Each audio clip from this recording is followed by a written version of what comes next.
Konsekuensinya apa? Ketika nanti ditemukan atau ada temuan ada orang yang bervisa umroh masih berada di sana, akan deportasi masuk.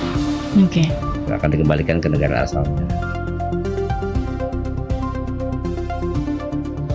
Assalamualaikum warahmatullahi wabarakatuh. Kembali lagi bersama saya Naura di podcast Secret Story. Dan hari ini kita akan berbincang-bincang tentang aturan baru ya, khususnya bagi pelaksanaan umroh. Dan sudah bersama saya narasumber kita hari ini ada Ustadz Fahrudin dan Pak Herdianto. Assalamualaikum Ustadz dan Bapak. Terima kasih sudah mau menyempatkan waktu untuk datang ke podcast kami hari ini. Oke, jadi nih ya teman-teman, berdasarkan rilis Kementerian Agama, pemerintah Saudi Arabia itu sudah resmi mengeluarkan dan menerbitkan lah ya sejumlah aturan baru menjelang musim haji 2025. Salah satunya adalah adanya ancaman sanksi bagi jamaah umroh dan travel perjalanan jika melanggar aturan batas waktu di Arab Saudi. Kementerian Haji dan Umrah Saudi telah menetapkan bahwa 13 April 2025 kemarin itu sebagai hari terakhir jamaah umroh ya, untuk memasuki kerajaan Arab Saudi. Nah, sebelum kita masuk lebih jauh nih Pak Ustadz dan Pak Herdianto, tentang aturan ini bagaimana dinamika lapangan sesungguhnya yang terjadi? Mungkin dari Ustadz dulu, silakan. Baik, Assalamualaikum warahmatullahi wabarakatuh. Waalaikumsalam. Langsung saja berkaitan dengan dinamika di lapangan, bahwa memang berdasarkan aturan itu untuk visa umroh ya, kembali lagi. Ya. Visa umroh itu hanya diizinkan masuk terakhir kemarin tanggal 13 April dan harus keluar dari kota Mekah pada tanggal 29. Konsekuensinya apa? Ketika nanti ditemukan atau ada temuan ada orang yang bervisa umroh masih berada di sana, akan dideportasi langsung. Oke. Akan dikembalikan ke negara asalnya. Itu yang terjadi. Nah, walaupun mungkin ada beberapa kasus orang yang tetap bertahan di sana, ya, biasanya tidak menggunakan visa umroh tuh, gitu. Visa-visa yang lain. Ya itu yang terjadi di lapangan seperti itulah gitu kan. Tapi kalau regulasi itu memang berkaitan dengan izin umrohnya. Jadi nggak bisa lagi melaksanakan ibadah umroh setelah tanggal 29 April besok dengan menggunakan visa umroh. Walaupun ibadah umroh terus berlangsung. Betul. Gitu. Ini berkaitan dengan izin pemberangkatan atau izin visa dari umrohnya itu sendiri. Gitu. Karena memang tidak berlaku lah ya Pak ya, setelah tanggal 29. Karena setelah itu nanti kita sudah masuk mulai musim haji, karena tanggal 2 Mei itu kan sudah mulai ada pemberangkatan untuk haji. Jadi betul. Tidak ada lagi jamaah umroh di dalam, yang ada hanya jamaah haji saja khusus. Seperti itu. Oke. Kalau Pak Herdian itu bagaimana Pak di lapangan? Memang posisinya saat ini bahwa yang berlaku karena terakhir kemarin adalah visa umroh itu sudah tutup, sekarang ada masuk ke musim haji. Makanya ketika musim haji yang akan berlaku adalah visa haji. Nah, visa haji itu Indonesia kita punya 2 visa yang memang itu boleh masuk ketika musim haji. Yang satu adalah visa haji reguler, itu resmi dari Kementerian Agama dan bentuknya adalah kuota haji. Kuota haji. Yang satu lagi adalah visa furoda namanya. Visa furoda atau mujamalah adalah visa yang diterbitkan langsung oleh Kedutaan Arab Saudi dan itu resmi. Resmi dan itu boleh masuk ke sana, boleh melaksanakan ibadah haji dan boleh melakukan rangkaian-rangkaian haji yang akan dilakukan. Dan itu sekarang yang berlaku. Banyak sekarang orang menggunakan bukan visa haji untuk masuk. Kenapa? Karena visa haji ada keterbatasan yang disebut kuota tadi. Jadi ada beberapa travel menggunakan visa-visa yang memang sebetulnya dilarang, tapi mereka mencoba untuk tetap dikasih ya. Gitu. Nah seperti yang kita ketahui juga ya, Pak, pemerintah Saudi ini kan serius mengeluarkan aturan ini ya. Lalu bagaimana para travel menyikapi hal ini mungkin? Kan mungkin tidak semua travel ya seperti yang tadi Bapak bilang mungkin mentaati aturan ini gitu. Ya sebenarnya gini, kalau dari travel bahwa kita kan diberikan kuota. Jadi kuota pemerintah untuk pemerintah Indonesia adalah sekitar 220.000 lebih. Itu yang dipergunakan oleh pemerintah Indonesia untuk memberangkatkan haji. Dan itu ada yang disebut haji reguler yang dikelola oleh pemerintah langsung. Yang satu lagi adalah haji plus. Haji plus itu dikelola oleh travel yang berizin. travel yang berizin haji. Mereka diberikan kuota tersendiri. Dari 221.000 kuota yang diberikan pemerintah Arab Saudi kepada Indonesia, sekitar 16.000 sampai 17.000 itu diberikan kepada travel penyelenggara Haji Plus. Berarti hanya travel yang ini ya, yang berizin. sudah berizin dan sudah Berizin tercatat haji. di pemerintah gitu Iya. kan, Pak? Dan itu bukan, karena kan ini hijinnya harus berhijin haji. Karena ada dua ya, hijin umroh dan satu lagi ada hijin haji. Iya. Setiap travel yang punya hijin umroh belum tentu punya hijin haji. Iya. Tapi ketika dia punya hijin haji, pasti punya hijin umroh. Begitu. Ya, betul. Ya. Ya, Gimana mungkin, Ustadz? Mungkin perlu edukasi juga kepada masyarakat bahwa ada beberapa jenis pemberangkatan haji, visa khususnya. Kita tidak bicara masalah jenis ibadah hajinya ya, tapi tipe atau jenis pemberangkatan. Pertama mengenal ada yang namanya haji reguler. Ini yang perlu kita pahami oleh masyarakat. Pertama haji reguler. Yang kedua ada haji khusus atau orang bilang seperti ONH plus dulu. Oke. ONH plus. Ada juga nanti haji furoda atau haji mujamalah. Ini adalah haji-haji yang resmi. Ya. Yang perlu diedukasi oleh masyarakat bahwa haji reguler ini haji yang dikelola langsung oleh pemerintah. Yang masa tunggunya 20 tahun sampai bahkan ada 46 tahun. Iya. Nah, itu haji reguler di mana durasinya bisa 40 hari. Oke. Nah, itu yang pertama. Yang kedua ada haji khusus atau ONH plus orang dulu kenal bilang. Haji ini dikelola oleh travel. Namun pendaftarannya melalui pemerintah. Oke. Nah, nanti kita akan bahas sedikit perbedaan cara daftar antara haji plus sama haji reguler. Iya. Yang ketiga haji furoda. Haji furoda pun haji yang visa dikeluarkan oleh pemerintah Arab Saudi dan dikelola oleh swasta dalam hal ini travel. Jadi pemerintah tidak ikut-ikutan dalam pelaksanaan di lapangannya. Nah, yang perlu dipahami oleh masyarakat di luar ini ada haji-haji yang lain izinnya, namun ini ilegal. Karena ingat, bahasa di Arab Saudi itu ketika ada izin yang salah digunakan itu ilegal, walaupun dia punya visa ya. Contoh gini, dia dapat izin visanya visa ziarah misalkan, itu kunjungan wisata. Ternyata dipakai untuk umroh. Berarti ini orang ilegal. Walaupun punya visa tapi dia gitu. Sama ketika orang bekerja sebagai pelajar, tapi dia bekerja di sana. Itu pun disebutnya warga ilegal, walaupun dia punya visa. Kenapa? Karena salah penggunaan. Nah, untuk haji reguler, orang yang mau berangkat haji itu dia daftar ke pemerintah. Caranya sedikit saya kasih imbau. Dia datang ke bank, membuka rekening haji. Rekening haji 500.000, kemudian dia simpan dananya untuk beli kuota atau daftar haji sebesar 25 juta. Lalu setelah dia punya rekening haji dan ada dananya, didaftarkanlah itu ke Kementerian Agama dengan menyertakan rekening yang sudah dia isi. Nah, setelah dia daftarkan, nanti uangnya digeser ke Kemenak, ke kantor, nah, maka dia akan dapat polisi haji. Nah, di polisi haji ini dia mau berangkat tahun berapa, tinggal lihat nanti di sistem itu ada. Ya, itu cara daftar haji reguler. Adapun berapa harganya tergantung ketika nanti dia mau berangkat. Misalkan sekarang 60 juta nih misal, ini contoh aja. Ternyata nanti ketika dia berangkat 10 tahun yang akan datang harganya 70 juta. Dia harus ngasih harganya 70 juta. Jadi itu yang berlaku. Itu dengan cara reguler.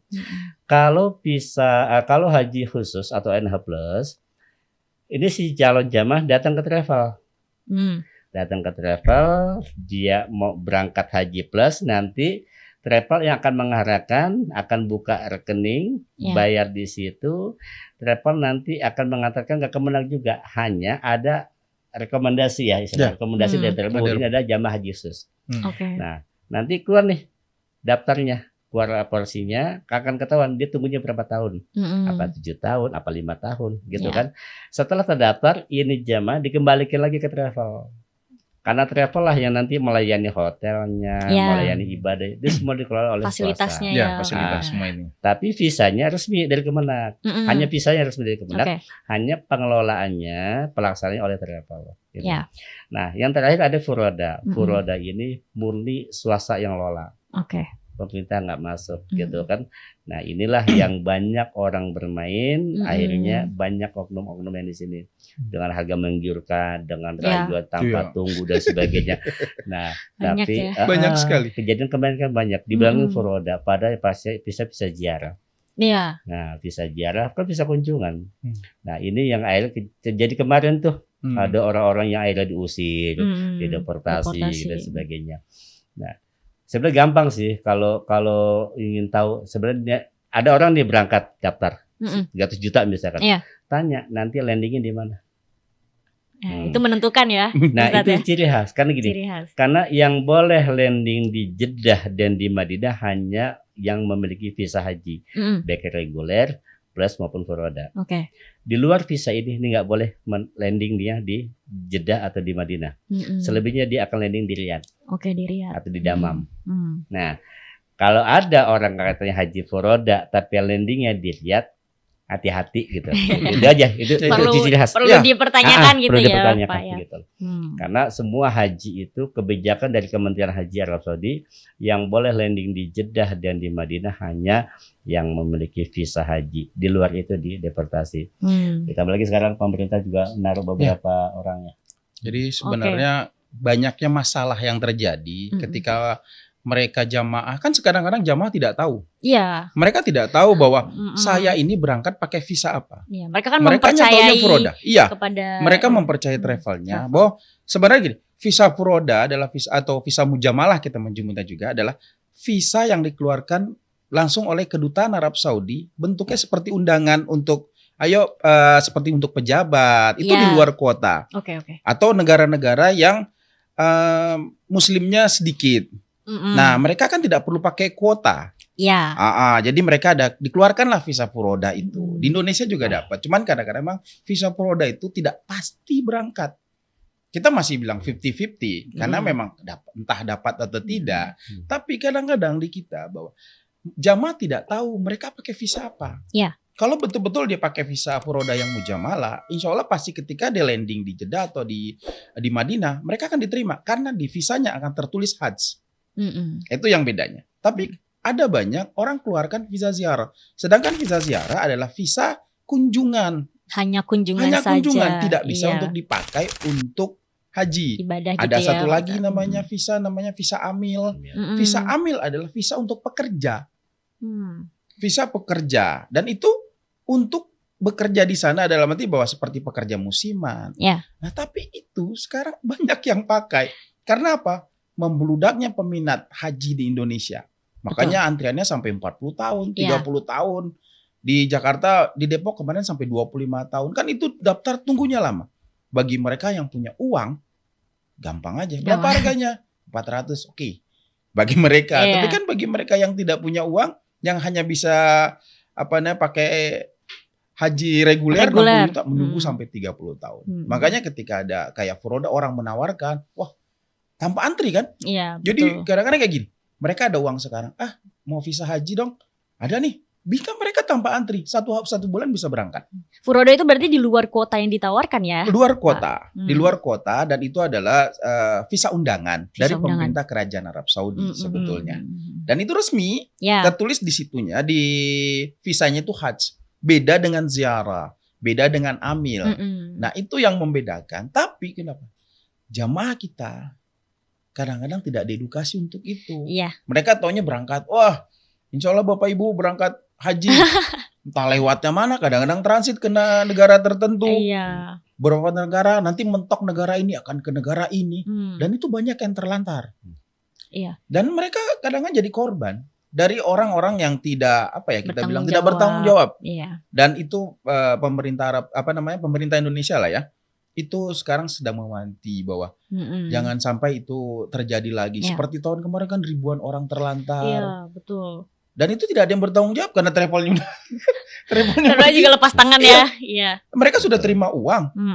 Mereka nggak bertanggung jawab, akhirnya pergi aja udah. Masalah traveling. Nah, itu saya bilang. Kita edukasi ke masyarakat bahwa ketika mereka mau haji walaupun uangnya banyak, mau haji yang langsung berangkat, mereka harus lebih teliti. Pakainya visa apa ini? Mereka harus cek dulu visanya. Iya. Jangan sekedar, wah Bapak dapat visa, dapat tiketnya. Iya. Sekali lihat tiketnya ke Malaysia dulu.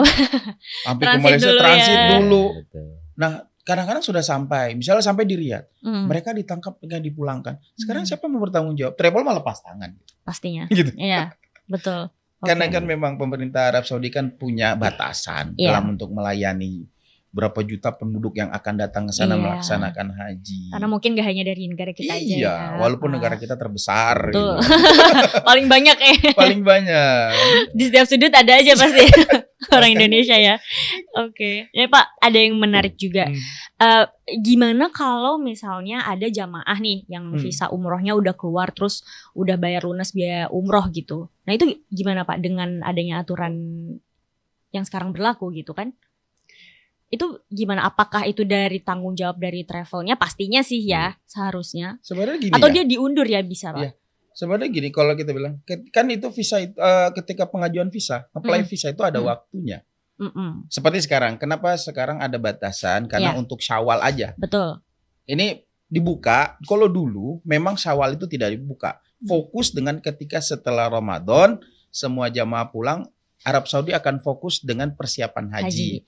Tapi beberapa tahun ini Syawal dibuka. Ketika Syawal dibuka, disitulah kesempatan. Kadang-kadang kan orang bilang sepi. Enak nih umroh Syawal sepi, ya kan? Enggak juga sih Pak. Kalau dulu iya, waktu di awalan iya. Tapi ketika orang tahu sudah, oh sepi nih, ternyata semua bilang berpikiran begitu. Ternyata semuanya berangkat juga. Berangkat di Syawal. Dan itu ada batasan memang ketika misalnya pengapply visanya itu di Ramadannya.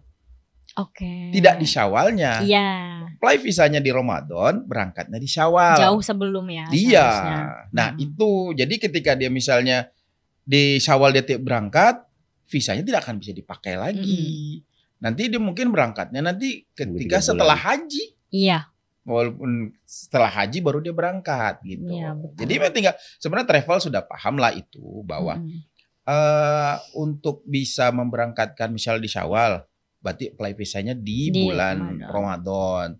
Nah, ketika misalnya di Syawal itu tidak berangkat juga, berarti dia harus menunggu sampai akhir haji. Iya. Insya Allah akhir awal haji, musim. awal musim. Awal musim lagi ya nanti ya. Berarti apa? Juli ya? Juli. Iya, Juli ini ya. Betul, Juli. Tapi saya penasaran nih Ustadz, sebenarnya ada nggak sih yang benar-benar pernah ngelakuin umroh terus langsung lanjut haji gitu di sana? Banyak. Maksudnya yang lolos gitu Pak. Kalau biasanya kan modus yang dipakai itu mereka nggak pakai visa umroh biasanya. Oh gitu. Karena visa umroh itu ada expirednya. Ada expirednya. Visa umroh itu hanya berlaku tuh 30 hari. Durasi 9, ada durasi 2 ya. Ada sekarang 3 bulan ada kemarin 3 bulan gitu kan. Itu Ada berbatas gitu kan. Tetap tapi walaupun 3 bulan itu ada durasi tinggal. Gitu loh. Misalkan dia durasinya berlaku 1 bulan, durasinya 7 hari. Kan gitu kan. Jadi dalam 1 bulan itu dia pakai 7 hari selesai gitu kan. Nah, visa umroh pun sama. Dia sebelum 90 hari masa berlakunya. Nah, di luar dari itu maka udah nggak berlaku lagi visa. Nah, kemudian bagaimana dengan jamaah-jamaah yang mohon maaf ya, ilegal dalam artian mereka nyolong nih mulai dari Syawal sudah berangkat. Iya. Belum lama ada kejadian gitu kan. Ada beberapa orang yang berangkat menuju Mekah itu tidak menggunakan visanya visa umroh, tapi visanya visa amil, bisa bekerja. Bisa bekerja di sana karena di sana ada saudaranya atau ada siapa yang nampung, mereka masuk ke sana. Mereka tinggal di sana. Ya izinnya gitu, entah jadi petugas catering gitu kan, entah jadi petugas lapang, pokoknya izin kerja lah. Amil itu kan bekerja. Jadi izin kerja. Dia bisa dia tuh durasi bisa ada 3 bulan, ada sampai 5 bulan gitu kan. Karena ada saudaranya di sana. Nah, yang digunakan ada visa amil. Nah, ini sudah hampir dipastikan mereka itu memang tujuannya bukan buat bekerja. Tujuannya bukan buat umroh, tapi memang ngejar haji. Gitu kan. Maka dari awal sudah tinggal. Nah, inilah resikonya ketika nanti ada razia. Dan ini yang kemarin banyak ketangkap tuh, diusir. Biasanya ini mereka ditempatkan di daerah Azizia gitu kan, di Sisa. Pokoknya dekat-dekat sekitar dekat-dekat Mina biasanya. Karena mensiasati nanti ketika Armusna itu nggak jauh dari situ gitu kan.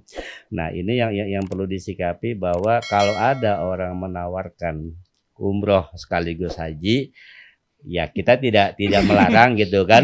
Ingat kembali hidup adalah pilihan, tiap pilihan pasti ada konsekuensinya. Apa yang terjadi ini yang harus kita pelajarin. Nah mungkin saya sedikit menyinggung masalah haji furoda sedikit tambahan. Boleh Ustaz.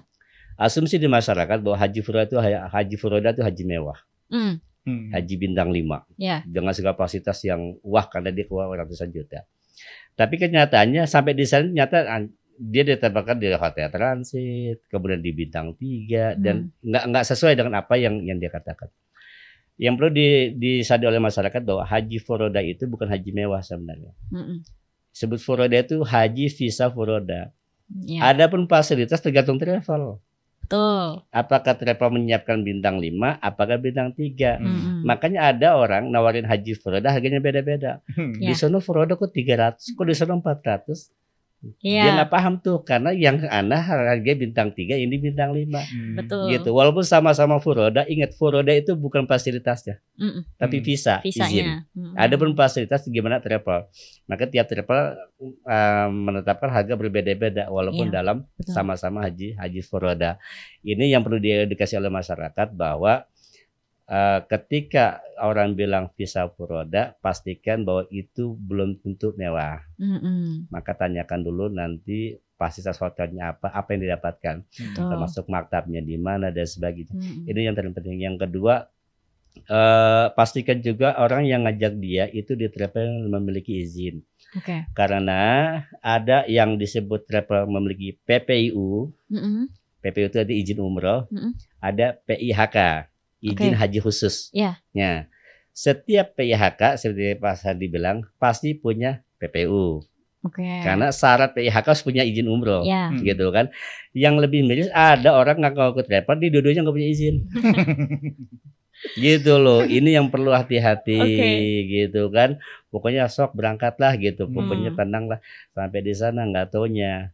Itu bahkan kemarin kasus kejadian ini mohon maaf orang bayar hampir ratusan juta sampai di Mekah ternyata dia landing yang nggak di Jeddah nggak di Madinah tapi di Riyadh main kucing-kucingan akhirnya dari Riyadh dia ke Madinah, dari Madinah masuk Mekah nggak bisa lewat Bir Ali, dia muter dulu ke Taif masuk ke Mekah tidak menggunakan ihram sudah melanggar mikot. Udah kena dam, gitu kan. Nah sampai di hotel itu nggak boleh keluar kamar. Jadi dia Iya, karena di lobi aja sudah ada petugas. Ketika dia turun ke lobi pasti ditangkap. Itu haji yang katanya furoda, yang kata ratusan juta, tapi buat keluar kamar saja nggak bisa. Buat ke lobi saja nggak bisa. Ini kasihan. Dan yang paling miris adalah ingat bahwa haji itu nggak boleh fusuk, nggak boleh lago, nggak boleh rofas, nggak boleh keluar kata-kata yang kotor, nggak boleh keluar kata-kata yang nggak pantas. Ketika orang tidak sesuai dengan ekspektasi, kira-kira nih keluar nggak? Ini otomatis pahala hajinya nggak dapat. Kasihan saya, udah keluar uang ratusan juta, hajinya nggak dapat pahala, ya pulang sia-sia. Ada malah dosa. Ini yang kasihan. Ini yang perlu diperhatikan. Yang kedua, kenapa sih harus dibatasin? Nah, ini yang penting nih. Kenapa sih dibatasin? Kenapa ada masa tunggu gini-gini gitu kan? Ingat bahwa Arafah punya kapasitas terbatas. Yang wukuf itu seluruh dunia. Masjidil Haram punya kapasitas terbatas. Logikanya kalau satu kamar hanya untuk 10 orang, nggak bisa dimasukin 100. Tapi semuanya mau masuk. Kalau mau masuk antri. Itulah adanya masa tunggu. Karena apa? Ketika wukuf di Arafah, ketika saya wukuf di Arafah itu, kita tinggal di sana 24 jam lah. Tanggal 8 Zulhijjah kita sudah di sana. Nanti akan bergeser ke Muzdalifah tanggal 9, besokannya maghrib. 24 jam lebih kita di situ. Apakah kita nggak ke toilet? Pasti. Makan dan sebagainya. Nah, orang jutaan, toiletnya cuma segitu. Akhirnya banyak sekali haji-haji yang non resmi yang tidak terdaftar sebagai haji itu masuk ke dalam menggunakan fasilitas orang-orang haji reguler di Surabaya dan sebagainya. Ini zolim sudah. Ini zolim sudah. Belum lagi masalah nanti transportasi, belum masalah makan. Nanti ketika tidak terlayani dengan baik, yang jelek siapa? Ya kita juga. Nanti yang keluar mulut kotor siapa? Kita juga. Arab Saudi itu pemerintah sudah menghitung kapasitas, Betul. gitu loh, bisa menghitung kapasitas, maka dibatasin. Walaupun stigma di masyarakat juga ini beredar juga di isu. Kalau memang nggak boleh masuk ke Arab Saudi, ngapain juga ngeluarin visa ziarah kan gitu. Iya. Ini yang sering terlontar gitu kan. Padahal kan beda ya Pak. Iya. Kalau orang paham tuh ingat Arab Saudi tidak mungkin menutup visa ziarah. Ini menurut pendapat saya ya. Nggak mungkin menutup izin visa ziarah karena visa ziarah kunjungan. Arab Saudi itu luas. Betul. Mindset orang kita Saudi itu Mekah Madinah aja. Padahal Mekah Madinah hanya 2 kota, sama seperti Jakarta Surabaya. Indonesia itu bukan Jakarta, tapi Jakarta di Indonesia. Nah, visa ziarah itu bisa digunakan, bisa pada musim haji, bisa, hanya saja nggak bisa untuk masuk Mekah Madinah. Di luar itu boleh, gitu. Makanya akhirnya orang yang sudah dapat izin masuk ke Arab Saudi, dia main kucing-kucingan nih, bermacam cara ke dalam, gitu. Yang namanya maling pasti lewat jendela masuknya. Iya, pasti ada aja ya. Pasti ada aja jalan. Itu. Oke.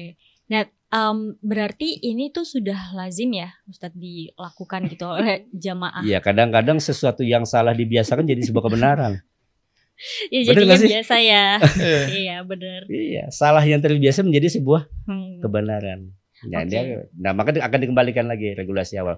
Ingat bahwa jangan pernah memaksakan. Karena Allah kan dunia jika mampu. Betul. Mampu ini kan luas. Iya. Mampu uang, mampu keamanan.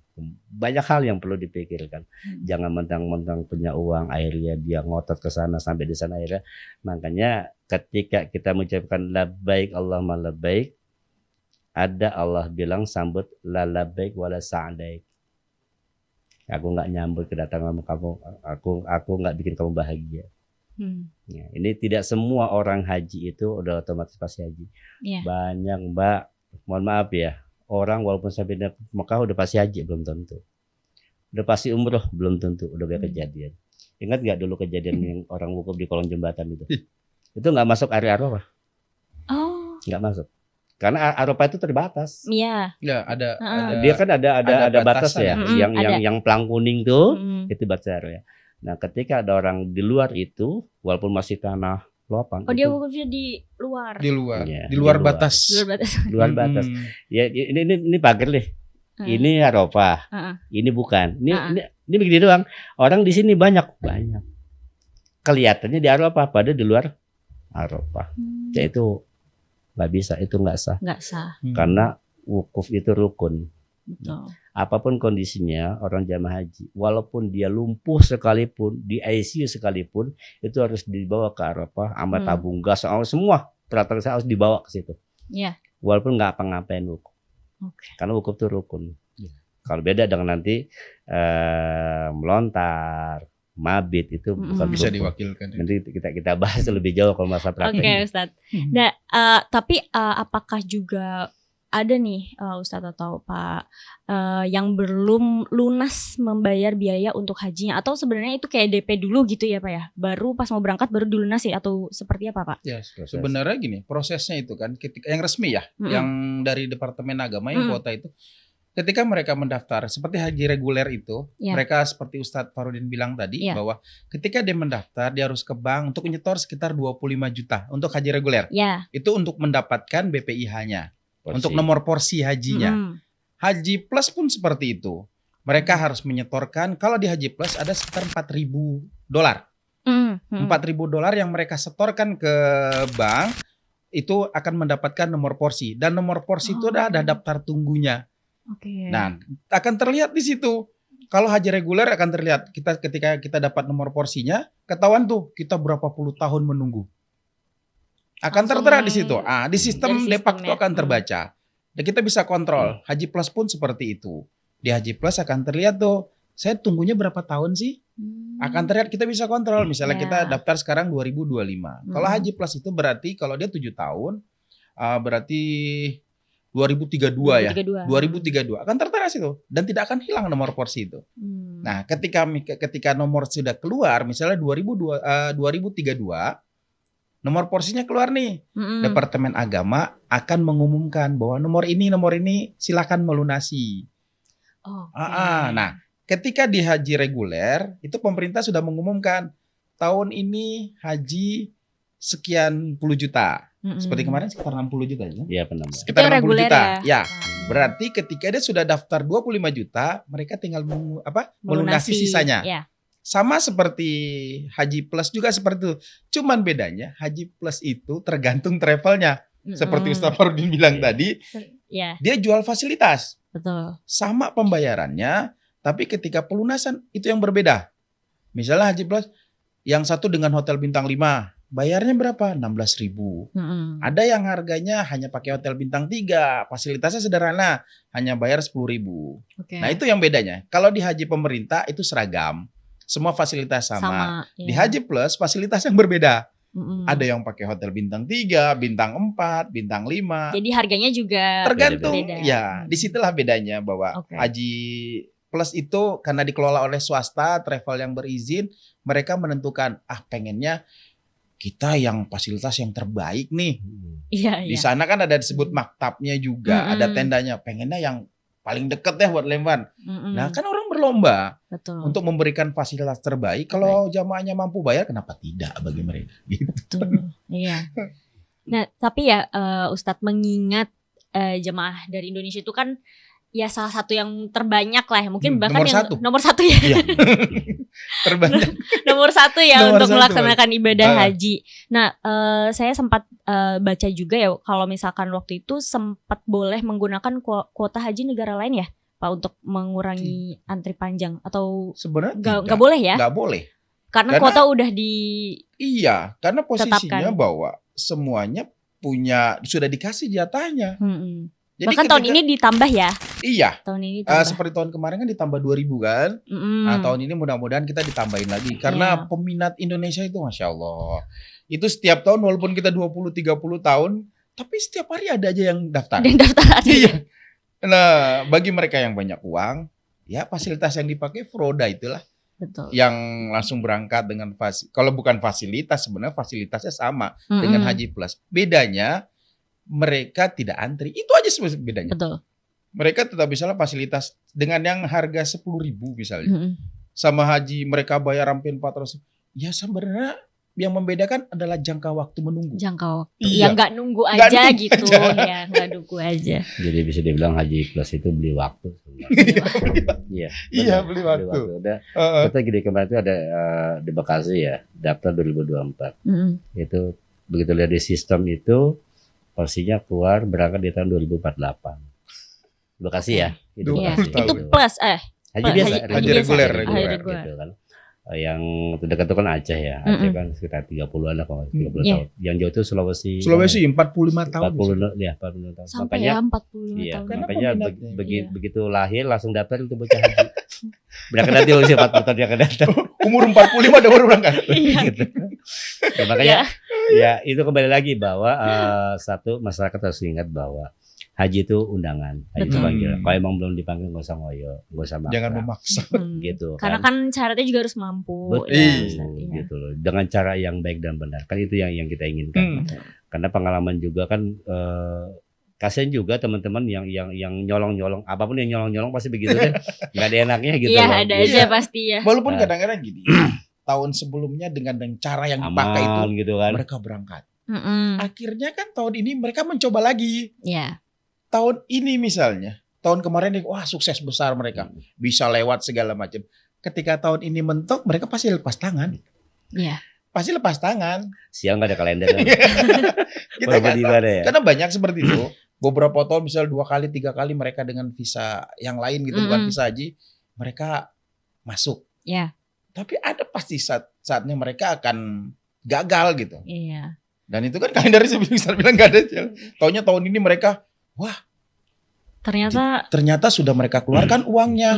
Mereka sampai di beberapa negara ternyata ditolak. Akhirnya apa banyak kan? Mereka kabur. Jamaah ditinggal seperti itu. Itu yang jadi. Iya, itu juga masih banyak ya kasusnya. Banyak sekali. Sampai awal tahun kemarin juga masih ada tuh yang masuk berita ya, yang kena tipu dan segala macam juga banyak. Oknumnya banyak, bahkan memang kuenya besar. Iya, betul. Biasalah itulah. Memang karena dari dulu ya, peminat Indonesia itu untuk haji dan umroh sangat tinggi. Kayaknya nggak pernah berkurang. Nggak pernah berkurang. Dari harga misalnya kita dari harga itu kan tiap tahun naik. Naik. Dari 2010 itu bahkan yang reguler kan naik. Reguler ya tahun belum ini naik memang. Kalau reguler kan memang anu pemerintah ya. Kalau plus sebenarnya karena dibayarnya pakai dolar. Itu yang membedakan apa ya? Di dolarnya. Iya. Kalau misalnya dia harganya tetap 10.000 misalnya. 10.000 di tahun 2013 itu jual juga tetap 10.000. Tapi kan beda di tahun ini 10.000-nya. Perkaliannya. Jadi 2013 8.000 misalnya. Nah, naik. Sekarang kan 17.000. Iya. Itu yang membedakan ya harganya. Karena orang bayar pakai dolar semuanya. Satu orang bisa ya 300 ya, satu orang ya. 400 ya. 400 juta yang furoda ya. Furoda. Kalau yang haji plus sekitar 265. Ya tergantung lah. Iya. Anggap kalau kita hitung harganya 11.000 ya baik lagi Pak, lah. Tergantung fasilitasnya juga yang ditawarin. Kalau resminya pemerintah sih sebenarnya mereka setoran awal 4.000. Setelah itu mereka pelunasan yang 4.000 juga. Itu yang pemerintah resmi lah. Maksudnya dalam arti batas minimum dari pemerintah. Ya yang lainnya silahkan mereka mengatur, meng-create sendiri apa fasilitas yang mau mereka berikan ke jamaahnya. Oke. Iya aja. Nah, kalau menurut Ustadz dan Pak Herdianto nih, apakah informasi digital saat ini terkait haji maupun umroh ya, maksudnya ibadah haji maupun umroh itu sudah merata Pak? Karena jemaah kita kan juga banyak yang umurnya udah lansia, terus juga banyak di daerah yang terpencil. Maksudnya sampai saat ini untuk penyebaran informasi terkait hal itu sebenarnya sudah merata atau belum sih Pak? Kalau justru ya inilah uniknya ibadah haji umroh gitu kan. Karena bangsa kita itu kan bangsa paternalistik ya. Artinya ketokohan. Gitu kan. Kumah ustadz we, kumah kiai we gitu kan. Jadi tergantung tokoh ini berpengaruh juga gitu. Yeah. Ketika memang tokoh di masyarakatnya dia selalu update, kemudian dia juga orang informasi yang sampaikan dan dia komunikatif, mungkin informasi ini akan sampai kepada masyarakat, kepada jamaah dengan baik dan benar. Cuma tidak sedikit pula mereka yang mohon maaf gitu kan, karena informasinya kurang, hanya melihat dari apa yang sudah terjadi selama ini. Akhirnya kadang-kadang beliau juga dapat informasi dari orang yang tidak lengkap. Informasi tidak lengkap, informasinya tidak jelas. Akhirnya ini bahkan banyak kali tokoh-tokoh masyarakat itu malah jadi korban akhirnya. Karena informasi yang tidak merata. Itu yang pertama. Yang kedua, plus minus ya dengan informasi itu. Satu, masyarakat akan lebih terbuka loh sebenarnya. Oh haji itu begini, oh di Mekah itu begini dan sebagainya. Tapi di sisi lain banyak juga orang yang justru memanfaatkan akhirnya untuk pembodohan dan sebagainya. Kan ini banyak terjadi gitu kan. Nah, tugas kita lah ya memang mengerti tentang media dengan berbagai macam cara untuk mengedukasi masyarakat. Bagaimana cara daftar haji yang baik dan benar, bagaimana memilih travel yang baik dan benar, kemudian bagaimana tata cara pelaksanaan ibadah haji yang baik dan benar, bagaimana regulasi. Ini tugas kita karena memang mohon maaf sekarang itu hampir setiap orang punya handphone, gitu kan. Dan ini kita bisa mengedukasi loh. Gitu loh, bisa diakses ya punya gitu kan. Ini sangat bermanfaat buat kita. Tinggal bagaimana kita mengemas sebenarnya kan supaya mereka tertarik untuk melihat itu. Kemudian juga menyampaikan informasi dengan lugas, dengan bahasa yang mereka pahami gitu. Karena kembali lagi pengalaman saya selama bertahun-tahun main di travel umroh dan haji itu, masyarakat tetap yang akan didengarkan tokohnya dulu. Gitu loh, makanya kita harus mendekati tokoh-tokoh itu, kasih pemahaman kepada mereka. Betul. Gitu loh, itu yang terpenting buat kita. Dan kalau buat kita yang mungkin generasi Gen Z dan kesininya gitu kan, mungkin bisa lah kalau di kota-kota dia bisa muter channel apapun, dia bisa gunakan dengan berbagai platform media sosial. Tapi di daerah itu belum bisa. Gitu. Dan ini memang tugas kita menyampaikan informasi. Kemudian juga saya berharap juga dari teman-teman yang memang bisa berkontribusi untuk memberi edukasi, gunakan aja itu yang baik. Tapi insya Allah kok nanti kita orang yang memang selama ini udah mohon maaf ya tanda kutip gerah itu dengan oknum-oknum gitu, pengen sebenarnya kita menyampaikan gitu kan kepada masyarakat mana informasi yang benar, mana yang tidak benar. Tujuannya lain untuk menyelamatkan mereka. Ingat loh bahwa mereka itu tamunya Allah. Gitu kan. Ketika kau bermain dengan tamunya, maka sang tuan rumah nanti akan marah. Itu kalau yang tuan rumah Tuhan sudah marah, waduh, angkat tangan deh gitu kan. Ini yang ngeri Mbak. Gitu, yang ngeri. Makanya kadang-kadang gini ya, bahwa harusnya travel itu menjadi ujung tombak untuk pemberian informasi. Memang selama ini travel yang punya izin pasti akan mengedukasi kepada jamaah-jamaah itu dengan baik. Karena apa? Nama mereka akan dipertaruhkan. Betul. Nggak mungkin travel yang punya izin itu tidak mungkin akan melakukan sesuatu yang ilegal lah kalau kita bilang. Karena apa? Nama mereka jauh lebih besar daripada keuntungan yang didapat. Betul. Iya. Karena banyak sekarang kan yang sering tertipu ada orang-orang tidak cek bahwa travelnya apa nih, punya izin atau tidak. Kita selalu edukasi ke masyarakat, minimal ke lingkungan kita lah. Ketika ada teman-teman mau berangkat umroh atau mau berangkat haji, mereka tahu kita adalah penyelenggara ibadah haji dan umroh. Mereka akan bertanya.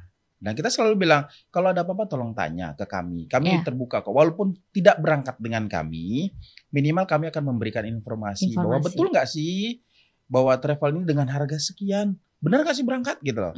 Banyak kebetulan teman-teman juga banyak yang walaupun tidak berangkat dengan kami senang mereka bertanya bahwa nih saya mau berangkat nih dapat harganya sekian, kira-kira travelnya benar nggak? Nah, konsul ya, konsul. Kita tidak memaksakan mereka untuk berangkat dengan kita. Betul. Minimal kita ngasih info dan itulah kita sebagai ujung tombak untuk yuk cek dulu travelnya, punya izin atau tidak. Harus lebih diteliti lagi. Real nggak harga yang ditawarkan sama mereka? Bukan hanya lihat harga. Karena kan memang di kita ini kebanyakan lihat harga. Lihat di sini, kok mahal ini? Ini murah. Sekali dicek di komen, apa sih yang bikin mereka lebih mahal? Oh ini punya izin. Fasilitas yang diberikan adalah hotel ini. Yang ini tidak punya izin. Paketnya sama, cuman kok bisa jauh lebih murah. Nah itu kan mereka harus punya tempat bertanya. Makanya kami selalu bikin kita bikin tempat untuk bertanya lah ke kami. Walaupun tidak berangkat dengan kami, minimal kami bisa edukasi ke mereka bahwa travel itu seperti ini loh. Gitu. Biar mereka tidak tertipu. Kadang-kadang kita kasihan teman kita, ibunya nggak berangkat, kenapa? Travelnya, wah. Sekarang kita, aduh kenapa nggak tanya dulu? Atau walaupun kadang-kadang mereka gini, nggak enak karena nggak berangkat sama situ. Padahal nggak apa-apa ya kalau sekedar nanya. Kami kan masalah, kami adalah pelayan tamunya Allah, kita bilang. Bahwa ya namanya tamu Allah mau tanya, ayo silakan, kami bisa. Insya Allah dengan ilmu yang kami punya, dengan pengetahuan yang kami punya, kami akan memberikan edukasi. Cuman kadang-kadang mereka malu karena tidak berangkat dengan kami, walaupun misalnya tetangga. Iya, padahal kan kita punya tanggung jawab untuk kita punya tanggung jawab moral untuk itu. Nah, mungkin ini yang terakhir dari saya, Ustadz dan Pak Hardianto ya. Harapannya apa untuk mungkin nanti calon-calon jemaah kita yang mau berangkat haji nanti, atau mungkin yang udah daftar dan lagi nunggu, ada nggak nih harapannya atau saran buat jemaah-jemaah kita? Silakan Ustadz. Iya, untuk calon jemaah haji maupun umroh, terutama jemaah haji ya. Kalau umroh kan nggak ada batasan waktu kapan saja. Ibadah haji itu ibadah panggilan. Allah hanya memanggil orang-orang yang diundang, gitu kan. Nah, ketika memang kita belum diizinkan masuk tahun ini, pada hakikatnya memang Allah belum pengen. Pada hakikatnya memang Allah belum pengen. Jangan memaksakan, karena Allah juga nggak memaksa kok, gitu kan. Allah kan bilang buat yang mampu dan mau merasa mampu, kan itu sebenarnya. Nah, ketika kita terlalu memaksakan dan sebagainya, ad-dinu yusrun, agama itu mudah. Yang terpenting buat kita begini, haji hukumnya wajib. Ketika Anda memiliki rezeki, daftar aja dulu. Yang penting sudah daftar. Masalah mau berangkatnya 10 tahun yang akan datang, 30 tahun yang akan datang, itu Allah punya urusan. Gitu loh. Ketika kita masa tunggu 20 tahun, ternyata 10 tahun berikutnya kita meninggal dunia, kita meninggal dalam keadaan masih menunggu haji, itu kita nggak kena hisab. Kenapa nggak haji? Karena saya sudah daftar ya Rob. Coba kau panggil aku dulu gitu loh. Sudah ada niat. Itu sudah gugur juga. Yang jadi masalah adalah Anda sudah mampu untuk daftar haji, Anda punya uang 25 juta tapi tidak mau daftar dan alasan nanti. Nah, akhirnya keburu mati. Ini jadi masalah. Nah, maksud saya daftar saja, masalah berangkat dan tidak Allah punya urusan. Karena tidak sedikit cerita orang yang tadinya nggak daftar, yang tadinya belum terdaftar, malah Allah berangkatkan. Berapa banyak orang akhirnya diberangkatkan oleh orang lain dengan haji yang full roda gitu kan, Iya. nggak pakai nunggu. Ada juga dia sudah daftar masa tunggu ternyata ditarik jadi khusus. Banyak cerita. Iya. Allah punya 1001 cara untuk bisa mendatangkan tamunya. Terserah dia. Yang terpenting buat kita adalah ingat ini ibadah. Gunakanlah cara yang baik dan benar. Itu saja sih barangkali. Ikuti regulasi pemerintah lah, itu aja. Biar aman kita, biar aman. Oke, Ustaz. Ya, dari Bapak? Ya, kalau dari kami bahwa memang ibadah haji ini adalah ibadah fisik. Jadi memang fisik mesti disiapkan dengan baik biar di sana bisa melaksanakan ibadahnya dengan lancar dan bisa mendapatkan haji yang mabrur. Kenapa? Di sana posisinya kan cuacanya berbeda. Makanya saya selalu ingatkan kepada jamaah bahwa ayo fisiknya, karena kalau bacaan insya Allah sudah ada pembimbing. Yang penting adalah fisik kita di sana karena perbedaan cuaca itu mempengaruhi. Kalau jangan sampai kita sudah semangat di sini, sehat sampai di sana sakit kan sayang. Jadi mudah-mudahan jamaah bisa berangkat dengan aman, nyaman dan sehat yang pasti, pulang mendapatkan haji dan mabrur. Itu aja mungkin. Begitu terakhir sekali lagi, mohon maaf untuk calon jamaah atau siapapun yang memang belum tahu tentang informasi, ingat Allah berfirman, "Fasalu ahla dzikri in kuntum la ta'lamun." Tanyalah pada ahlinya kalau kamu tidak mengetahui. Khusus masalah haji kalau ada yang tidak tahu, bertanyalah pada orang-orang yang benar-benar paham haji. Entah orang travel, entah orang kemenak, yang memang benar-benar A1. Jangan sampai nanti salah informasi, akhirnya Anda salah memilih penyesalan yang ada. Itu saja barangkali. Oke Ustadz dan Pak Herdianto. Jadi teman-teman, itulah tadi hasil bincang-bincang kita ya terkait ibadah haji, dan mungkin tadi saat ini ya adanya aturan baru dari pemerintah Arab Saudi untuk terkait visa ya, visa umroh dan khususnya visa haji gitu. Mungkin untuk teman-teman calon-calon jemaah yang mau haji bisa nih dijadikan, tadi ada tips-tips juga ya dari Ustaz dan Pak Herdianto buat nanti berangkat itu seperti apa, dan nanti mungkin ke depannya yang mau daftar itu harus tahu juga ya jenis-jenis visa dan itu yang penting. Iya, jenis-jenis hajinya juga harus tahu seperti itu. Oke. Sampai bertemu di episode selanjutnya. Assalamualaikum warahmatullahi wabarakatuh. Terima kasih Ustaz dan Bapak.